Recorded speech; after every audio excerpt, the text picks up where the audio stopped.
What's up, guys? So I just want to do a quick video and go over the stuff that I fish in the back bays in the spring. This is going to be pretty much everything that's in my bag. I like curly tails on all my bucktails in the spring. For whatever reason, they work really good. And I don't really fish anything else in the back of them except for curly tails. So this is a 1/4 ounce bucktail. I don't know who makes this, but the rest of these are S&S. So I got a 1/4 ounce, 1/2 ounce, 3/4 ounce, and 1 ounce. And then I have the same thing all in pink because we target weak fish where we are a little bit in the spring. I have some good weak fish spots. And I feel like the pink imitates the squid really well that we have in the spring here. Also, paddletails are probably the first lure out of my bag. This is a 3-inch lunkercity with a 3/8 ounce jig head. This is one of those new Hogy paddletails. Not crazy about these, but I got this for free, so I'm going to use it. I don't really like them just because, you know, once they get destroyed, the lure is garbage, and these things are like $5 each. For the most part, like 3 or 4 inches is really what you're going to be fishing. This time of year, the fish wants small baits, and usually the back bay fish, you know, are going to start out small. These are the Zman TT Jig Heads. I always have a hard time finding good jig heads that are small. These are 1/2 ounce because you don't want a hook that's too small and it'll bend out. I personally think these are the best jig heads that they make, the Z-Man TTs, and they have redfish eye and striper eye, which I actually have coming to the house. I don't have them yet. And then as far as plugs go, which I throw more soft plastics and bucktails than anything, you know, tiny presentations moving slow because the water's still pretty cold. But if I had to pick lures to throw, this is usually what I take. Any kind of top water, I almost always go spook over a popper this time of year. I don't know why, it just works better. This is a 3/4 ounce Tactical angler spook, which is the smallest one I could find, and this actually does work the best, the smaller ones. The head and spooks are also good. They're about 1 ounce. They're like an inch longer than this, but this is really the best one. This is a Smack It Junior. You know, a little tiny chugger, small presentation. Worked on the top pretty slow. But most of the time I'll grab the spook before this, but if the spook's not working, you know, this will get you strikes. Yozuri MagDarter. This is, I think, the middle size. There's one smaller than this, but this is like a 4-inch. This is really the best one, and this is one of my favorite colors. I think it's called like a sardine color. It's got the spots with the blue on top.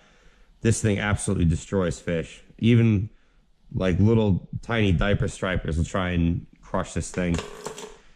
Red fin is a classic.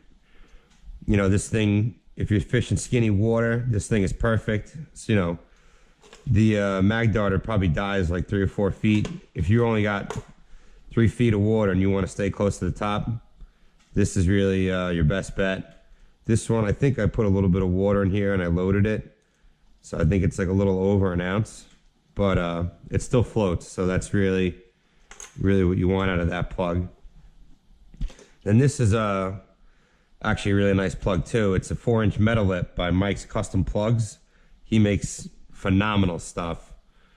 This little guy is a nice fat profile, has a tight wobble in the water.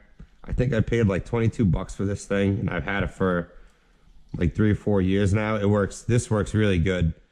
It's a little big for early back bay, but if you could find a nice size, you know, striper hanging out, like up a creek or something, you know, they love that thing. And this is also one of my big go-tos for the spring is a Sabeel stickshad. I think this is the 114 version.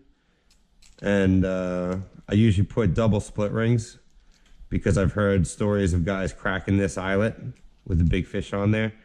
But this thing casts a mile, and you know, you can work it as fast or slow as you want. These things, Sabeel stick shads, are really great. I was never really into them until probably like the last 2 years, and now they're always in my bag. So that's pretty much all that I fish in the back bays in the early season, the spring. You know, inlets and bigger bodies of water, I have a different bag that I fish different stuff with.